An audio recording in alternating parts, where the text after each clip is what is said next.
Hello there, humans, hippies, earthlies, whoever you are, wherever you are, whatever you're doing, and whoever you are lucky enough to be doing it too. I am Bushka on Blitz, and I'm back with another dose of love and tanking affection today. Now, this is the Tiger 2, and it's a long-promised review, but had yet to be delivered. Today is the day that we make special delivery post-haste on the Tiger 2 review. It's long overdue because the game has changed a hell of a lot since I did the last review, and indeed, the quality of my play has changed a hell of a lot since I did the last review. And it's definitely a necessity because the tank is a very misunderstood beast. It's not one of my favourite tanks. In fact, I much prefer the Lerva on this, which is surprising considering you look at the gun stats and they're not that different. But I've got some mates who really adore this thing, and I'm going to run you through the ins and the outs, how it works, what it's done, why it does it, all those kind of things. Now, this is a patron-sponsored post. I don't mean to belabor the point. I often do ask people to join or sponsor the channel. This is an ongoing concern. My wife is still on board, but obviously it's up to me in the relationship to keep my end up. So the better the channel sponsorship, the higher the odds of me continually putting a video out every single bloody day of the week. So click on the link there if you're interested. Now, the Tiger 2, what's it got going for it? Well, the gun's pretty good for a Tier 8 heavy. The gun, in fact, is a Tier 9 gun. It's a 105mm KWK L68. And it's fairly mobile for a Tier 8 heavy too. It's surprisingly mobile, and they buffed the mobility on it a while ago. 38 kilometers an hour is your top speed limit, which it will actually get up to. Considering the size of the tank, that's pretty impressive because it is 71 tons, nearly 72 tons. It has 770 horsepower under the bonnet. The gun is excellent. The penetration numbers are just grand. I mean, you're going to look at a tank that can traverse at 34 degrees a second with all your buffs. Now, I'm talking about double rations, vents, all that kind of thing, and 25 degrees of turret traverse every second. And your HE shells are great for dealing with ball SIGs and SP1Cs and the back of American tanks and all those kind of things. 225mm a pen on your standard AP rounds with your Tier 9 gun, and 285mm a pen with your APCR rounds. Now that's key because APCR is obviously a very superior form of ammunition at the present with the changes to heat where it now works as it was intended and it doesn't just go through spaced armour and tracks and things like butter. And that's important because the Tiger needs all the help it can get. You see, this tank is a little bit of a struggle, I think, in open ground. And you're going to see in all these videos where I do my best work is basically being the cowardly lion, staying at the back of the tanks or behind really good hard cover. And you can be a heavy tank, but you can't be that out and out pure heavy tank. You've got tanks at this tier like the IS-6, the IS-3, the IS-3 Defender, the Glacial, the T-32, the T-34, tanks that really have armor profiles that in part they can severely rely on and also that can be superbly trollish. The Tiger 2 doesn't have that. Its turret is reasonable, but you can pen it if you have enough penetration on your gun. It's not a case of it being impervious, and your lower glacis and everything is laughable. You'll get set on fire quite a bit if you get penned through the lower glacis. You'll have to rely on your armor profile in certain situations, and that's not fun because when you are in the open field, it can be difficult to get pens, to get bounces like that. You've got to make sure you wiggle and jiggle. And if you do that, you're higher and are more likely to not get shot. But the problem is you're a heavy tank. You should be up the front. You should be doing the business. And you can see there, that's another Tiger 2. And we're just going to really dice him up a bit. We're going to push up on him. I want to make this abundantly clear right from the get-go. This is not an easy tank to drive if you are a new player. It is not a tank I would recommend driving for a new player. If you're an experienced player, you can get a lot of love out of this. Now, I drove it at about 67% and about 2,020 average damage, something along those lines, as a Tier 8 heavy. Now, that's pretty solid numbers. But you'll note the key to this, and there's two things. The key to this tank is, for God's sakes, learn to side scrape. You need to always be side scraping. And the second part is you can't over angle. With tanks like the IS-6 or the E100 or the E75, all these kind of tanks that have really strong flat-sided armor, you can afford to over-angle the tank because you'll still get bounces. The Tiger II, you can side scrape in a defensive manner. You're far more likely to be successful like that.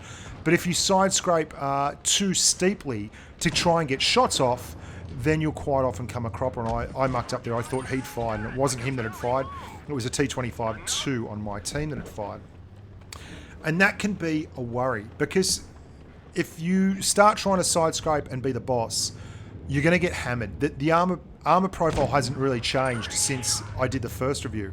And it just sings out that it is not a tank that lives on the front line very successfully. There's a lot of mediums and lights that have better armor profiles than this tank, and that's just all there is to it, and that's how the game is. And I mean, I don't want to bemoan the fact, it's just a fact of life, and there's a lot of really big, strong, heavy tanks.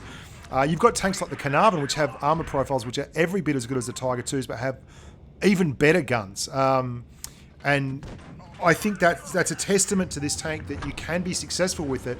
But you're going to note, I'm going to put a couple of games in here where I'm basically in horrible positions for a tank that doesn't have a pure armor profile, and I'm doing my level best to get shots away, and I'm side scraping and I'm angling, and look how steep the angle I put on these buildings is. And you have to learn this. If you are going to drive this tank for fun and frolic, you have to learn to side scrape. Your situational awareness has to be absolutely brilliant.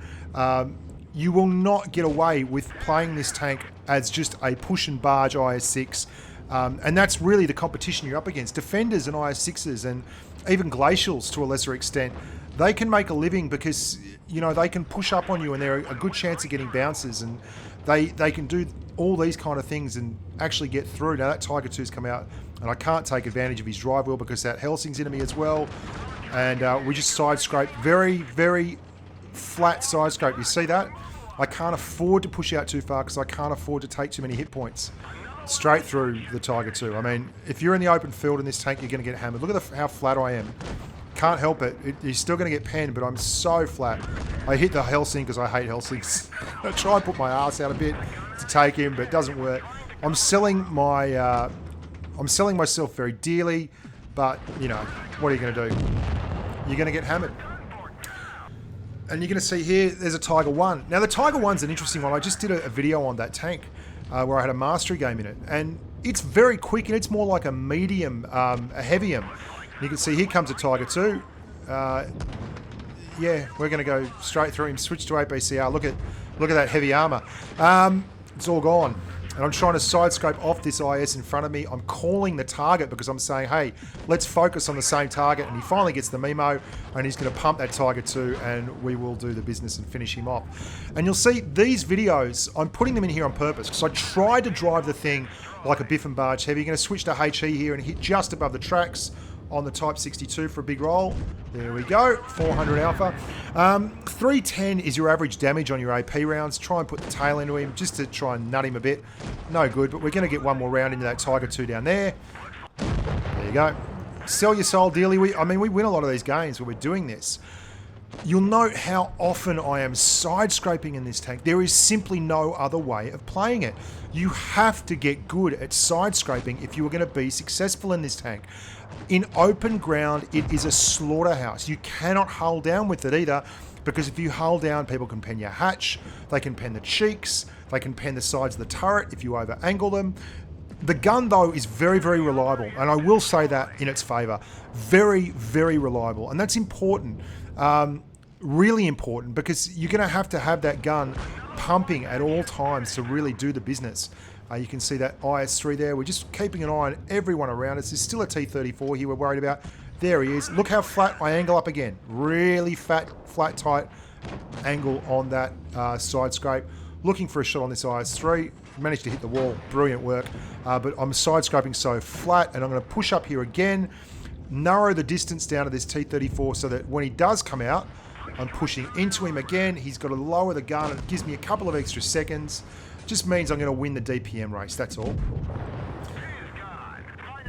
So it's not an easy tank.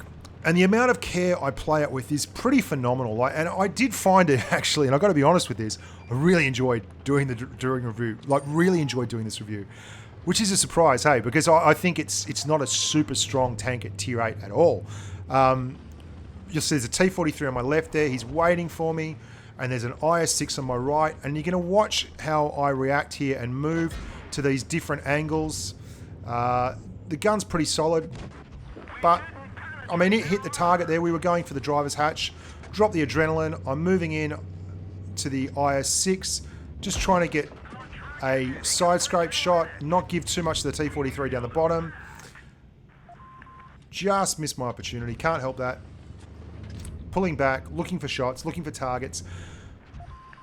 I'm situationally aware of everything that's going on. There's an LTTB down there. Has he moved around to a shot yet? I can't get a shot there yet. That IS-6 is still there. T-43. As soon as the IS-6 pops on me, waiting for the T-43. If he moves up, I'm going to have to absolutely move quickly because I'll be in a terrible angle. There we go. Turn really hard. Flatten that side out. And he gets a track. I mean, if you were playing this as a newer player, and then we sneak one back into him, you would be absolutely screwed. I mean, it's a really tough tank to play.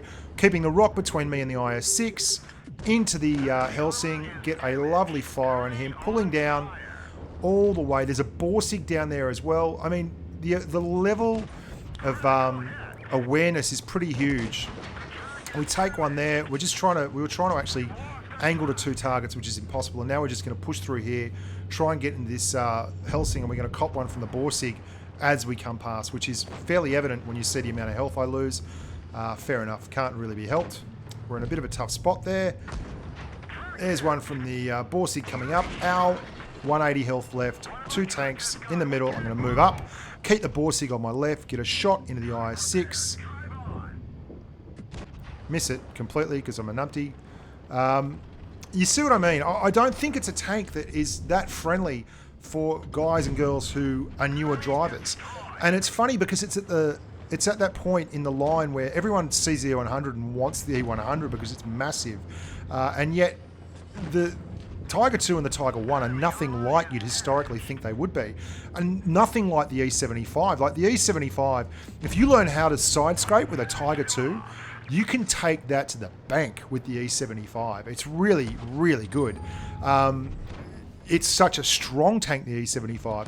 And this is a funny game, this, because I've realised I'm counting the tanks, missing a Jagdpanther, so I know the Jagdpanther's at the back, and he's just tapping away. I'm looking to see who it is. Yeah, that's who it is. It's a Jagdpanther. What a grub. I'm just letting camo reset, and I'm going to move around now. The Tiger 2 has not fantastic gun depression numbers. They're reasonable. Again, switching to HE for Borsigs. The gun itself, it's a tier 9 gun, so 105mm is good. 310 alpha, it's the kind of alpha you'll get if you're driving a T62A or an Object 140. 0.301 dispersion, 3.8 second aim time. It's probably about 0.2 dispersion higher, 0.23 maybe higher than the Lerva, or 0.28, I forget which one it is. And you can see we're just using the angles. We're getting gun depression over the front drive wheels rather than trying to just go straight up the slope and push down, because you won't get it. It's a lot easier to get it like this, and you don't have to risk as much. And the gun's accurate enough that you can still hit targets. You can see Ouija, he's just trying to rile up the enemy. And there's that Jagdpanther again. Get the RU. And we just drag him here a little bit at a time. And that gun means that you can actually rely on it for shots. And that's the saving grace for this tank. It also looks really cool. I like how it looks. I think the tank looks like a heavy should look. Like the E75 should look. And I love how the E75 looks, and I like how the camo. I'm just telling the team, because obviously I want them to be aware of what's out there. We're going to take another one here. AT7 on Jagdpanther, still at the back. So, where are we? Yeah, so make sure you learn to side scrape. If you cannot side scrape in this thing, you're in for a very long and painful grind. And the guns, even from stock, are completely usable. 310 alpha isn't huge, but you pump them out at 7.16 rounds per minute. Now, I run rammer and vents and obviously vertical stabilizer, because I want the gun to be as good as possible. And I run double food rations on all my tanks. Like, you absolutely should. It's the best way to improve your gun handling with your rations. I run fuel rations as well. And that's just a cost that all my videos now, that's just a cost of doing business.